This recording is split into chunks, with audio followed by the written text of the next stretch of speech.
origem no centro da circunferência, que é um movimento circular. Esse movimento circular, ele tem um vínculo, ele obedece a uma equação de vínculo, digamos assim, que cada ponto aí ao longo dessa circunferência, descrita pela bolinha vermelha em seu movimento, obedece a essa equação aí, né? E a equação x de t ao quadrado mais y de t ao quadrado é igual a R2, onde esse R é o raio da circunferência. Observe que em cada ponto aqui, ó, se eu pegar esse ponto aqui, por exemplo, no movimento aí circular, qual vai ser a distância desse centro até aqui? Vai ser o raio, né? Se eu pegar outro ponto aqui, essa distância também vai ser o raio.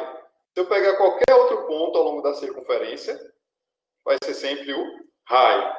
Logo, se eu perguntar a vocês qual é o módulo desse vetor posição aqui, da origem até qualquer ponto na circunferência, vai ser sempre um vetor cujo módulo vai ser R, porque o módulo do vetor é a intensidade, o tamanho desse vetor. Então, se eu precisar em algum momento saber qual é a intensidade desse vetor posição, eu vou saber que a intensidade do vetor posição é numericamente igual ao raio dessa circunferência do meu movimento circular. Mas a gente pode fazer algumas brincadeirinhas. Digamos que você queira derivar essa expressão aí, essa equação que representa a equação da circunferência. O que é que vai acontecer? Essa derivação, que é uma derivação implícita, você também provavelmente já viu nas aulas da nossa inoxidável professora Tuane. Por que é uma derivação implícita? Porque você vai ter que derivar uma função que não é linear nesse caso, né? Então, você, na verdade, implicitamente tem aí uma função que é x de t vezes x de t, somada com outra que é y de t vezes y de t.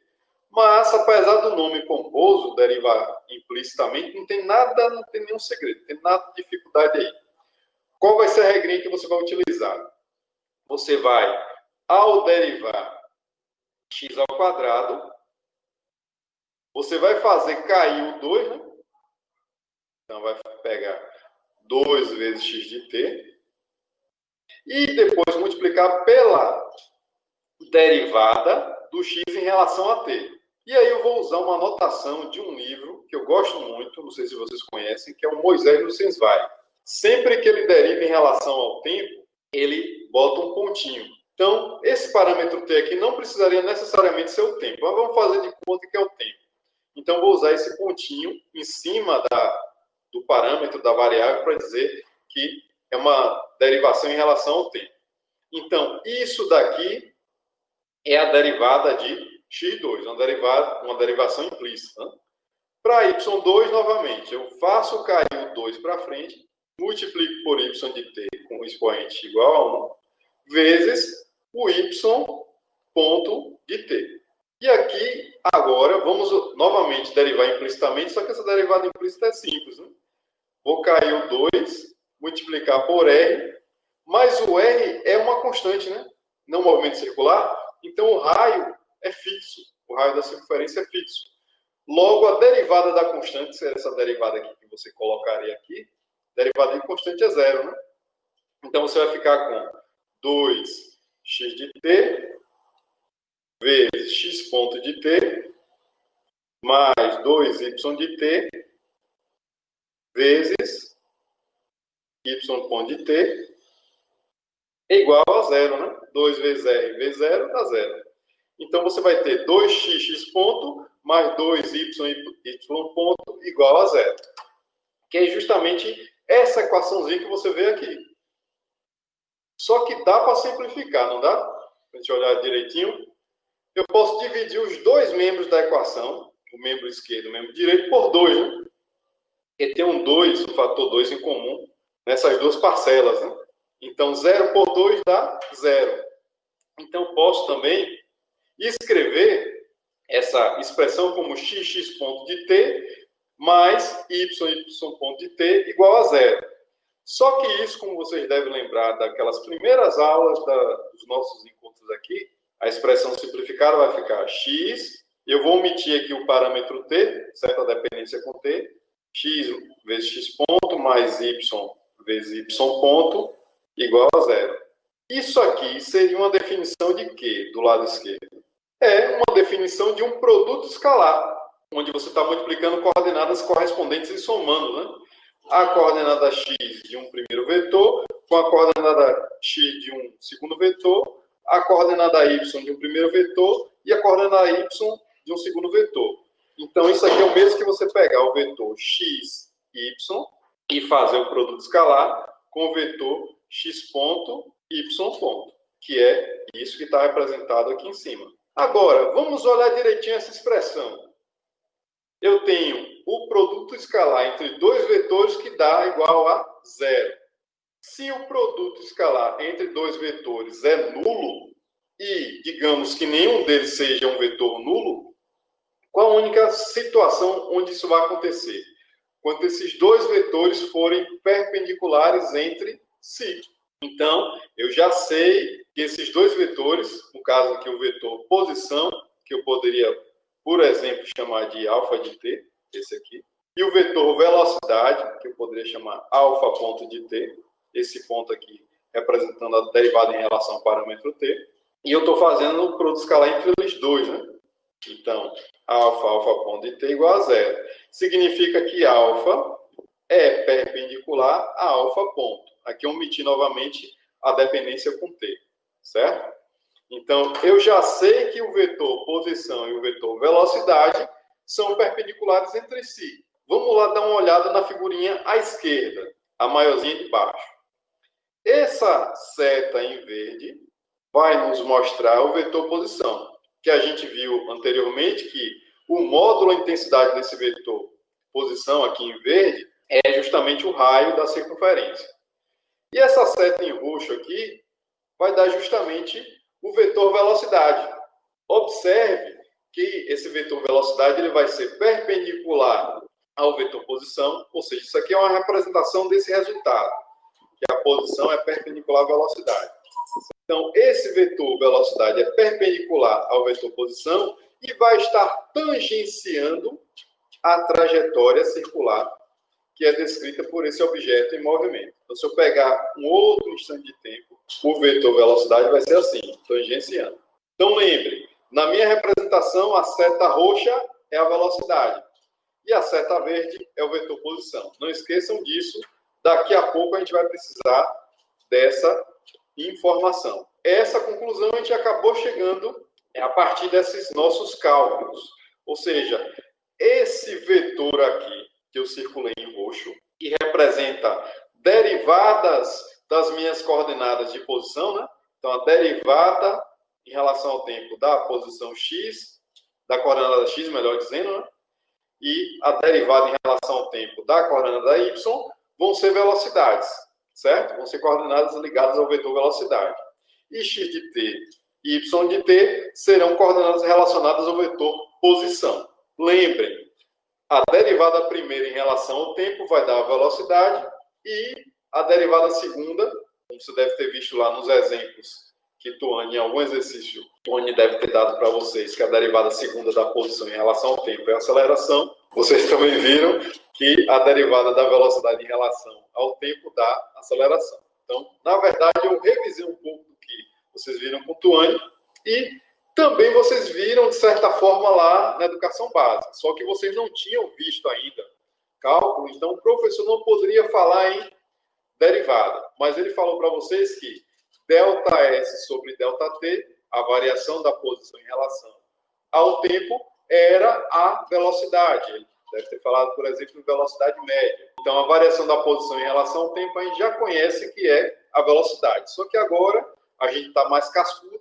já teve as aulas de Tuane, então a gente já sabe trabalhar com derivadas. Alfa de t aqui, que é o vetor, né? X de t, y de t é a posição, e o alfa ponto de t, que é um vetor velocidade, x ponto, y ponto de t, representa a nossa velocidade. E o primeiro resultado importante que a gente chega é que velocidade e posição, os dois vetores aí representados pelas setas verde para posição e roxo para velocidade, são perpendiculares entre si. E se a gente pegar essa expressão aí e derivar mais uma vez? Observe que nós começamos derivando a equação que vincula as coordenadas x e y na circunferência. Né? Derivando essa expressão aqui, nós obtivemos essa expressão aqui, que a gente pôde simplificar esse 2, certo? E depois arrumar para ficar em termos de um produto escalar.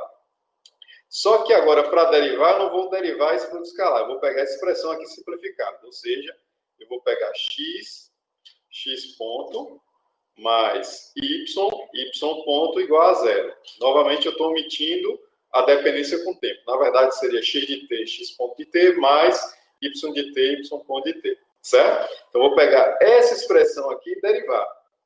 Novamente, implicitamente. Ó.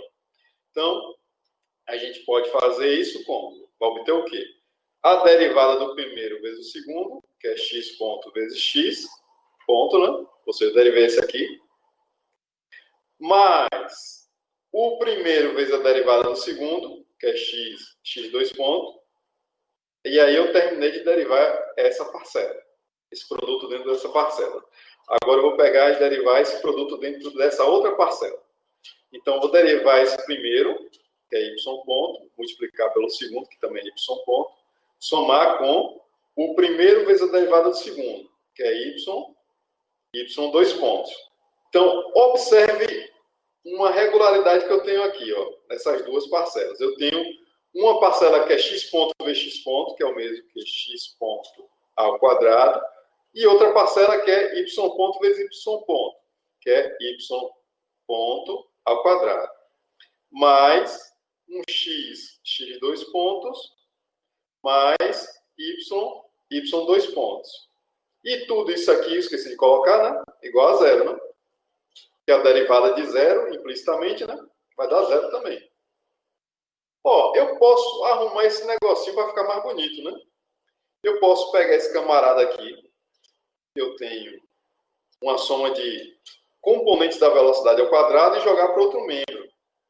E aí eu vou ter x2 pontos, mais y2 pontos, é igual a menos x ponto ao quadrado, mais y ponto ao quadrado. E esse rapazinho também posso fazer uma mudança, né? Ó, eu tenho coordenadas correspondentes, multiplicadas e somadas. Ó, tem uma coordenada x de um vetor multiplicada pela coordenada x de outra, somada a coordenada y de um vetor vezes a coordenada y do outro.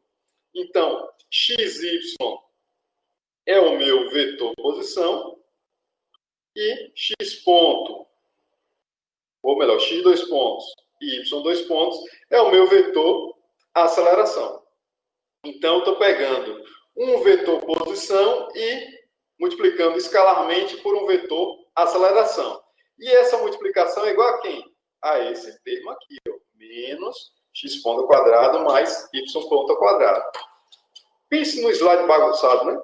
Mas vamos para o próximo, que aí o negócio vai ficar mais bonitinho. Então, o que é que eu estou fazendo aqui? O que eu acabei de escrever no slide anterior está digitado bonitinho nesse slide. E aqui, depois de arrumar e depois de botar num produto escalar, eu fico com essa cara. Agora, observem o que eu circulei aqui. Ou melhor, o que eu retangulei, né? Que isso aqui não é um círculo, nem uma elipse, é um retângulo. Se é que existe esse nome, eu retangulei.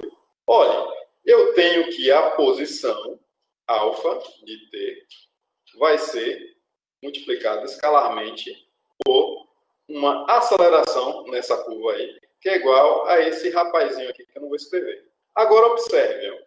Vamos pensar um pouco. Se esse rapaz, essa bolinha aqui vermelha, ela está descrevendo um movimento circular, você concorda comigo que é porque tem alguma coisa puxando essa bolinha na direção do centro da trajetória? Porque se não tivesse nada puxando ela para o centro da trajetória, o que aconteceria? Ela estava com esse vetor velocidade aqui, ó, que está apontando para frente, né? Então, se não tem nenhum fator puxando ela para outra direção, a bolinha continuaria em linha reta. Mas tem alguma coisa puxando para o centro da trajetória. Essa alguma coisa é esse α2 ponto de t, que é justamente a aceleração do objeto para descrever essa curva. E essa aceleração vai ser representada por essa seta aqui em marrom, ok? Então, essa aceleração é representada por essa seta em marrom, que é esse algo, essa alguma coisa que está puxando o meu objeto em movimento para o centro da trajetória. Porque se não houvesse nada puxando para o centro, provavelmente ele manteria o seu movimento em linha reta. Então, duas coisas importantes. Primeiro, a gente viu que a aceleração multiplicada escalarmente pela posição me dá essa expressão aqui. Então, essa seria a segunda coisa importante. Vocês lembram que x ponto e y ponto representam coordenadas de um vetor velocidade, que eu acabei de falar para vocês? Logo, x ponto ao quadrado mais y ponto ao quadrado representa o quê? Você pegar componentes x e y de um vetor velocidade, só que são componentes ao quadrado. Só que será que isso aqui parece com alguma coisa que a gente já viu? Vamos pegar aqui, por exemplo, digamos que eu tenho um vetor v, que é ax chapéu mais by chapéu. Se eu quiser saber quem é o módulo ou a norma desse vetor v, isso aqui vai ser igual ao quê? Raiz de a quadrado mais b quadrado. Não é isso?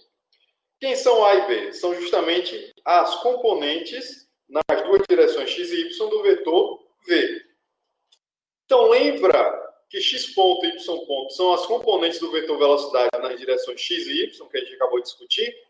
Então, o que representa você pegar x ponto ao quadrado e somar com y ponto ao quadrado? É você pegar esse rapaz aqui, que é elevar ao quadrado, do lado esquerdo, e do lado direito, né? Então, nesse caso aqui, se eu pegasse o módulo quadrado do vetor V, isso aqui seria A quadrado mais B quadrado. Né? Isso aqui, nada mais, nada menos, o que está dentro do colchete, é o módulo quadrado da velocidade. Eu posso chamar, se eu chamar velocidade V, então, aquilo ali vai ser o módulo quadrado do vetor velocidade. Então, guarda essa informação para daqui a pouco. Isso aqui vai ser um menos v quadrado. Se você definir o módulo de v com somente a letrinha v, então isso aqui vai ser menos vzinho ao quadrado, esse lado esquerdo. Então, eu posso dizer que isso aqui é menos v quadrado, certo? Guarda essa informação. Daqui a pouco ela vai ser útil. Agora, olha só, eu falei para vocês que tem alguma coisa puxando esse objeto em movimento para o centro da trajetória. E qual é essa alguma coisa? É a aceleração, né? É só você lembrar também o seguinte, que você deve ter visto lá no seu ensino médio. Qual é a função da aceleração? Ela causa alterações no vetor velocidade. Essas alterações podem ser tanto em intensidade do vetor velocidade quanto em direção. No nosso caso, a gente está mais preocupado com a alteração na direção do vetor velocidade. E quem é que causa essas alterações no vetor velocidade? A aceleração. Se você olhar para o desenho dessa setinha marrom que representa a aceleração, essa aceleração ela vai ter duas componentes. Uma componente na mesma direção em que está o vetor velocidade, certo? Se você prolongar aqui, você pode ter um eixo na mesma direção do vetor velocidade. E vai ter também uma componente do vetor aceleração, uma componente normal. Se você olhar no desenho, você vai ver que essa componente está na mesma direção, só que em sentido contrário, obviamente, do vetor que representa a direção radial. E essa outra componente vai estar na mesma direção, no mesmo sentido do vetor velocidade que você tem aqui em roxo, que é o que você vê nessa representação aqui, que fica mais claro agora. Então, olhe para a figura, para essa figura aqui, e olhe para essa outra figura do sistema de eixos.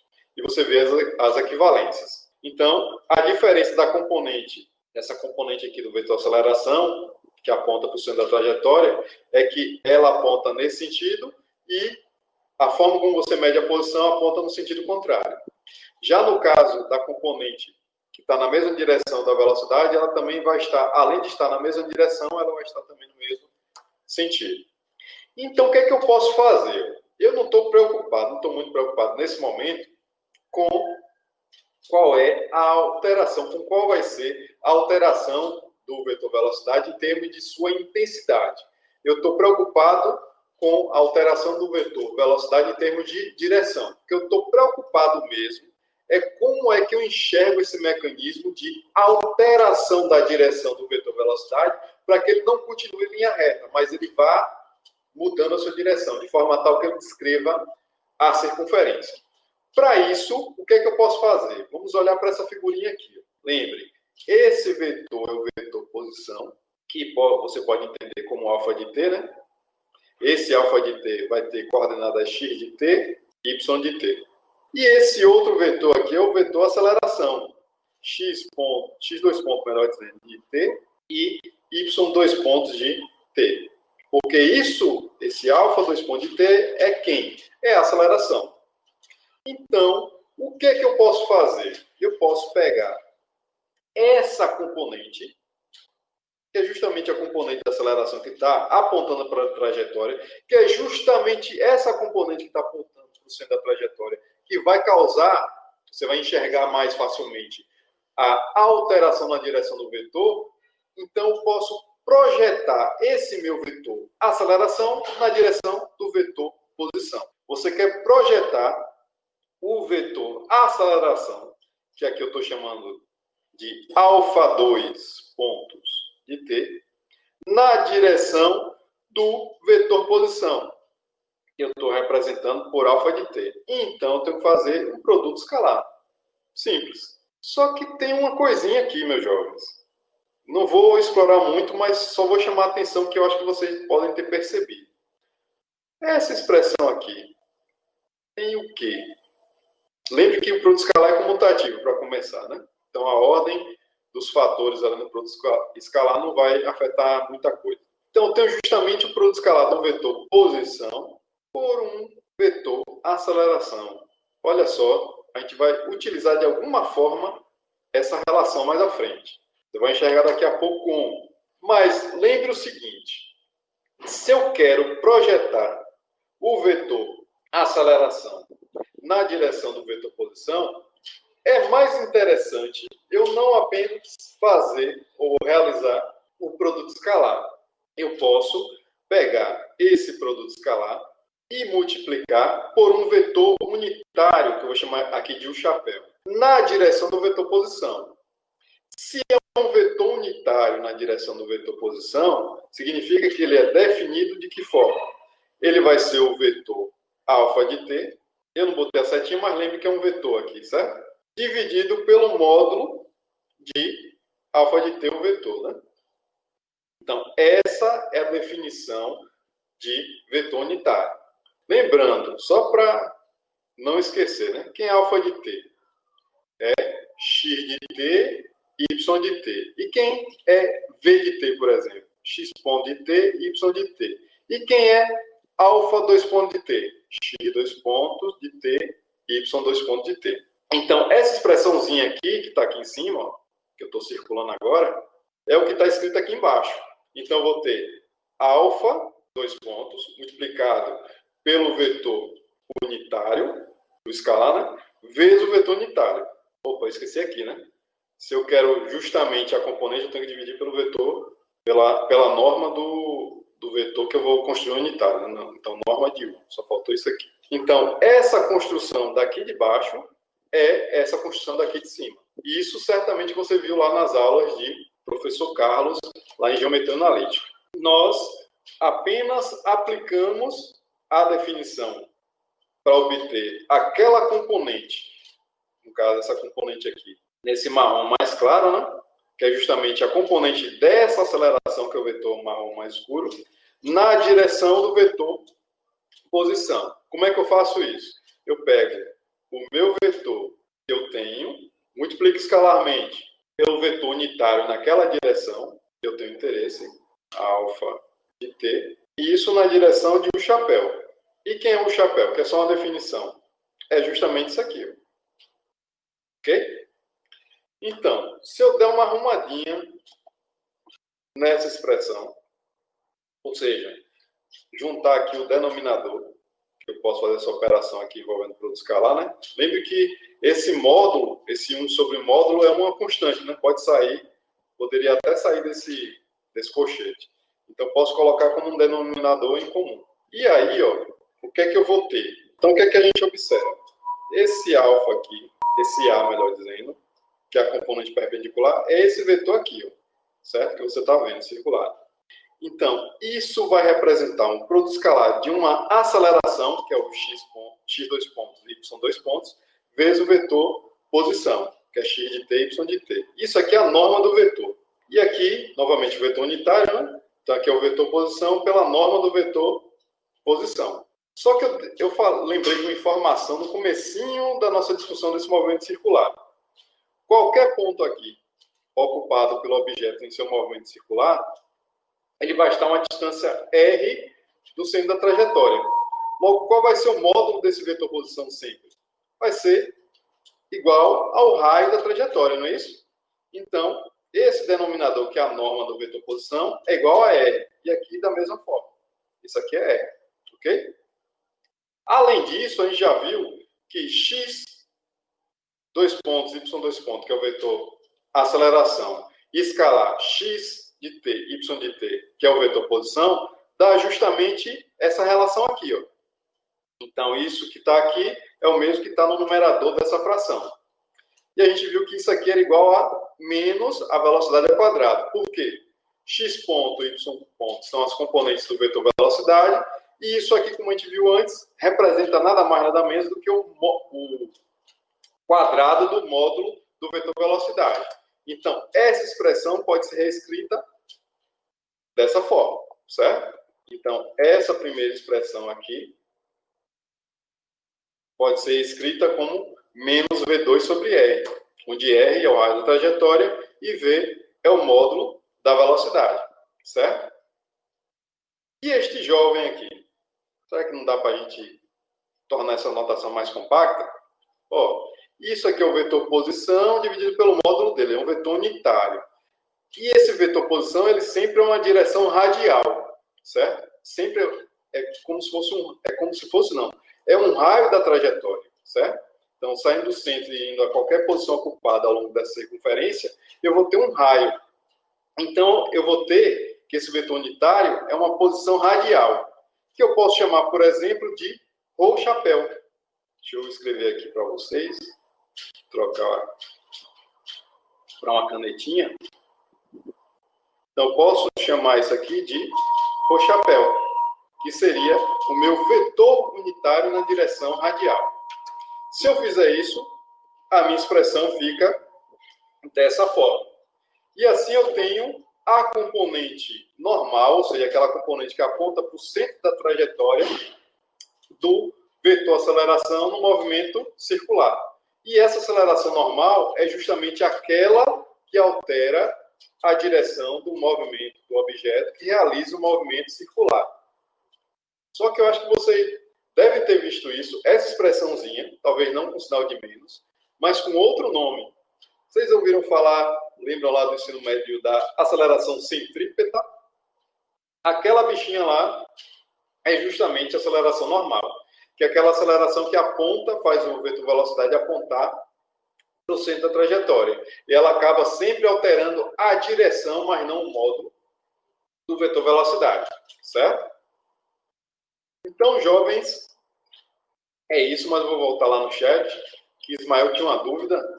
Pronto, deixa eu ver aqui. X de t sobre x de t, y de t, alfa de t e ao vetor unitário.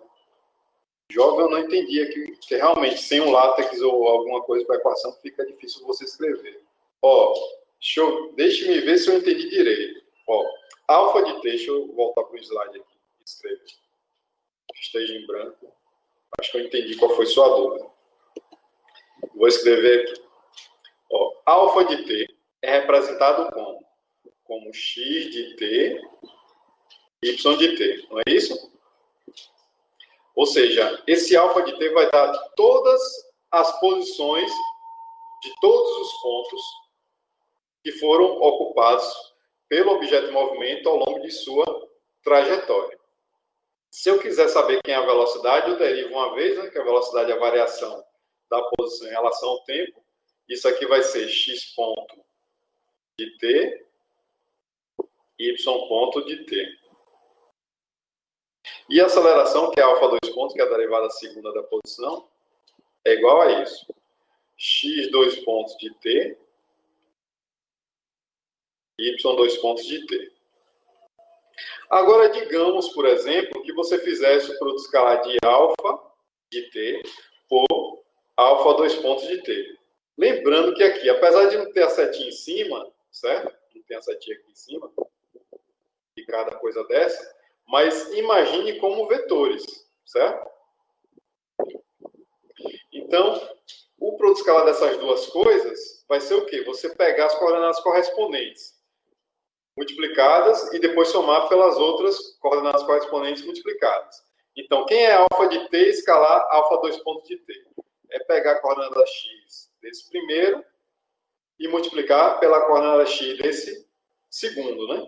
Então, vai ser x de t multiplicado por x 2 pontos de t, somado com a coordenada y desse jovem aqui, multiplicada pela coordenada y desse outro jovem. Então, vai ficar y de t, y 2 pontos de t, certo? Só que isso também eu posso reescrever da seguinte forma: x de t, y de t, escalar x 2 pontos de t, y 2 pontos de t, que é a representação em termos de coordenadas do produto escalar. Que é só você lembrar, ó. Vamos supor que eu tenho um vetor que é A e B, e outro vetor W, que é igual a C e D. Quem vai ser V escalar W? Vai ser A que multiplica C, mais B que multiplica D. Não é isso? Então, o que eu fiz foi isso. Só que agora, em vez de A e B, C e D, eu tenho x de t, y de t, ou x ponto de t, y ponto de t, x 2 pontos de t, y 2 pontos de t. A definição de vetor unitário é sempre você pegar o vetor e dividir pela norma dele. Então, se eu tenho, vocês estão vendo aí no slide, eu tenho o vetor alfa de t, que é x de t, y de t. Qual seria o vetor unitário associado a esse vetor alfa de t? Vai ser x de t, y de t, dividido pela norma do x de t, y de t. No caso, seria o quê? Raiz quadrada de x quadrado mais y quadrado, onde eu omiti a dependência com t. Deixa eu chamar aqui de alfa, chapéu, vetor unitário. Vai ser alfa de t dividido pela norma de alfa de t. Isso aqui vai ser x de t, y de t, dividido por raiz quadrada de x ao quadrado mais y de t ao quadrado. Certo? Seria uma forma de você representar. Só que a gente não precisava, naquele caso lá, escrever x quadrado mais y quadrado, por quê? Sempre a equação da circunferência, que é a trajetória descrita lá pelo móvel, ela tem que obedecer essa equação de vínculo. X quadrado de t mais y quadrado de t é igual ao raio ao quadrado. Logo, se eu tirar a raiz quadrada disso daqui, que é o módulo daquele vetor, vai dar quem? Vai dar R. Então, isso aqui é igual a R. Por isso que a gente substituiu que o módulo do vetor, lá na construção do vetor unitário, era igual ao raio. A dúvida seria porque o alfa de t estava sendo dividido pela norma, que é o raio. Pronto. Deixa eu escrever de novo aqui. Vamos lá. Talvez eu não tenha sido tão claro com aquele monte de rabisco, realmente. Vou apagar aqui. Porque é da definição que a gente faz quando a gente vai fazer a projeção de um vetor. O que é que você tem que fazer? Ó, se eu quero a projeção, vou nem usar alfa para não confundir. Vou pegar o vetor V e eu quero saber qual a projeção dele na direção do vetor W. Isso aqui vai ser o quê? Vai ser V escalar W sobre o módulo de W vezes o vetor unitário na direção de W, certo? Só que quem é o vetor unitário na direção de W? Vou botar aqui em cima para não encher de informação. Vai ser o vetor W dividido pela norma dele. Então, tudo aquilo que estava escrito lá na nossa discussão, eu estava pegando Pronto, agora eu vou usar as notações que a gente utilizou. Eu estava pegando o vetor aceleração, que era o alfa 2 pontos, e estava projetando na direção de quem? Do vetor posição, que era alfa, certo? Então, quem seria alfa 2 pontos projetado na direção de alfa? Seria alfa 2 pontos, escalar alfa, dividido pela norma de alfa, multiplicado pelo vetor unitário na direção de alfa. Só que quem vai ser o vetor unitário na direção de alfa? Alfa chapéu é definido como alfa dividido pela norma de alfa. Pronto, agora entendo. Ótimo, Ismael. Eu realmente não estava entendendo bem a sua pergunta, porque realmente escrever aqui sem a ajuda do MEF Editor ou do LaTeX fica complicado. Só com texto é meio complicado. Mas eu quero saber de todos, de Ismael, de Andressa, de Alice, de Josefa, de Luiz, de Maicon, que ficaram até aqui. Todo mundo compreendeu o passo a passo? Ficou alguma dúvida?